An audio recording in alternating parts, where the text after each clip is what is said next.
Sorry about that. Basically, she put all my stuff in a suitcase and brought it over to some other person's house and left it on their front porch. And a friend of mine had to go pick it up, and a bunch of my stuff was missing. My birth certificate, I had a folder with all my ID in it, everything, Social Security, birth certificate, voter registration card, draft card, everything was all in one folder.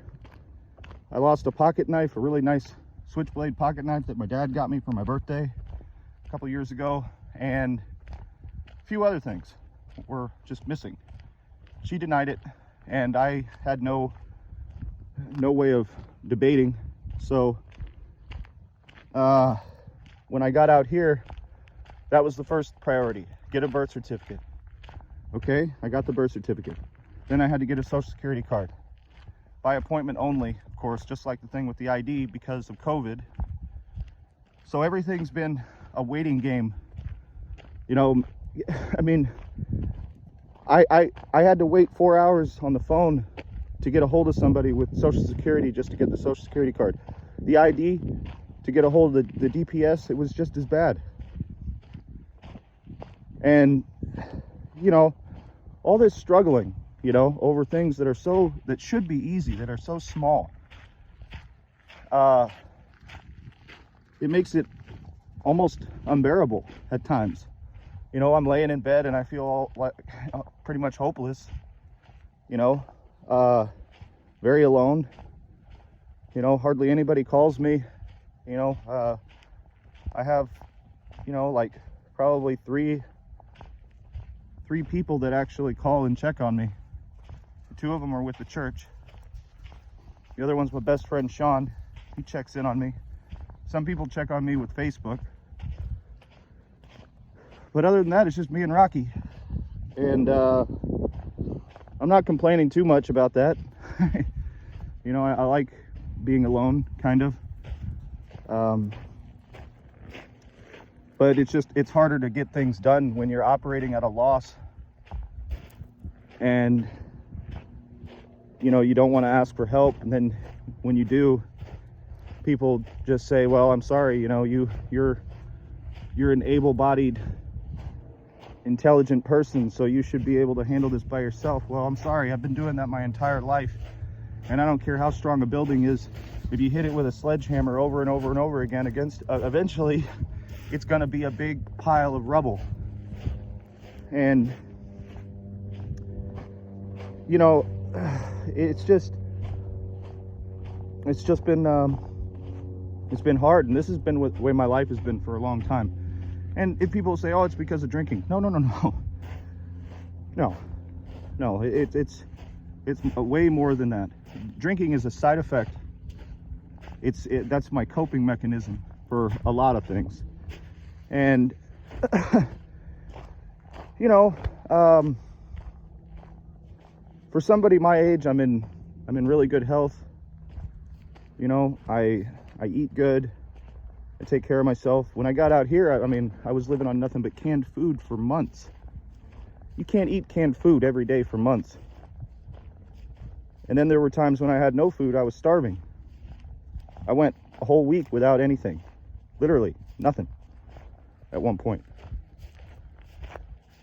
And without the help of the church, I would be dead. And yes, I am a Christian. I have been for years, and it's gotten me through unbelievable obstacles. You know, I have unwavering faith, and that makes people uncomfortable too. You know, I was an atheist most of my life, and it was only through opening up to faith that things started to get better. It gave me, you know, the mental, emotional, and spiritual fortitude that I needed to face things, face reality, and make the right choices. And people say, oh, well, that's just your moral compass at work, and that's what Christianity does for you. No, there's more. And you can't, it's not something that you can easily explain, because it just happens in a way that you don't expect. And it's not something that I even like to talk about. I don't like to share about my faith with people or my experience with it and so on and so forth. But like I said, if it wasn't for my faith, if it wasn't for the people that have faith, I would be dead. And you know, this is the kind of stuff that I wanted to get into slowly with my channel and explain over time. But you know, right now, again, I'm in a holding pattern. I'm waiting, and you know, I'm tired of keeping it inside and pretending that everything is okay, because I've been doing that my whole life. I mean, this is beautiful, right? But you know,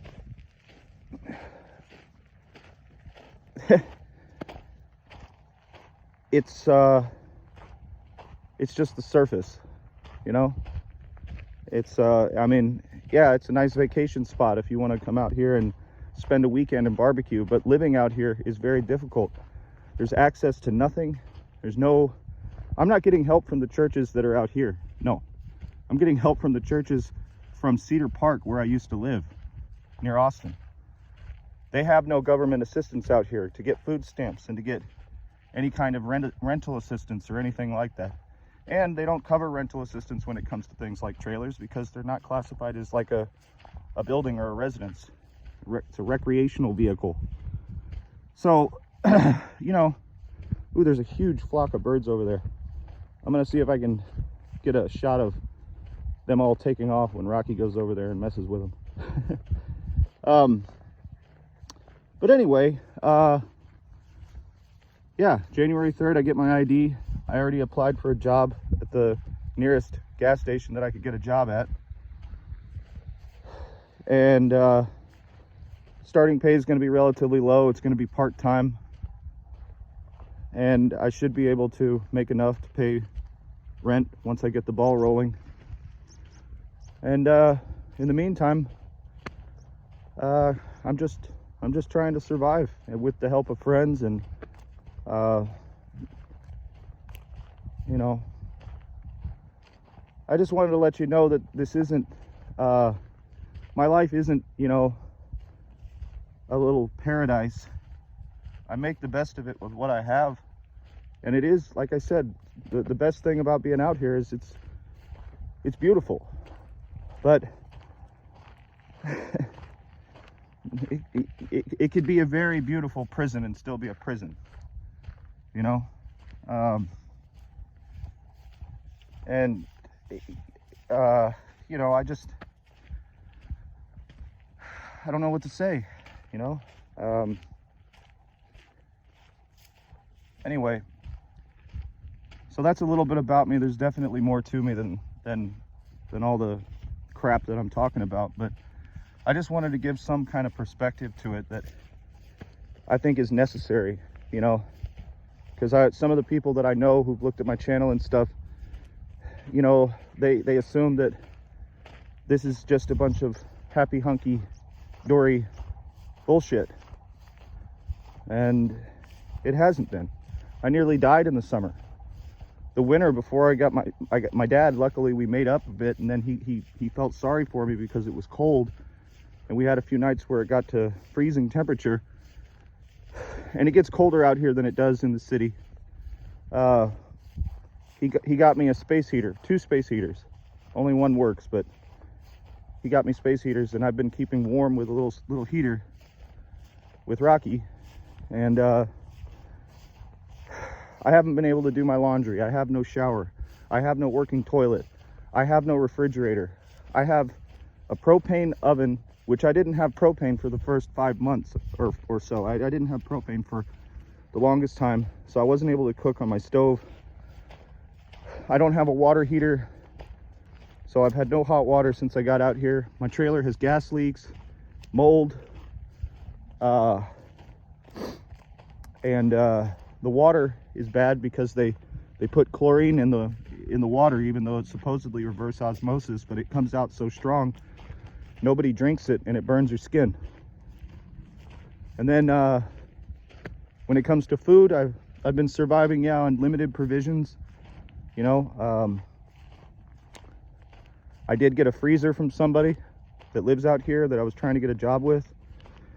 She gave it to me for free because she wasn't using it, which is awesome. And then, oh man, something got really tore up. Ooh, looks like a duck. I guess probably an eagle got it.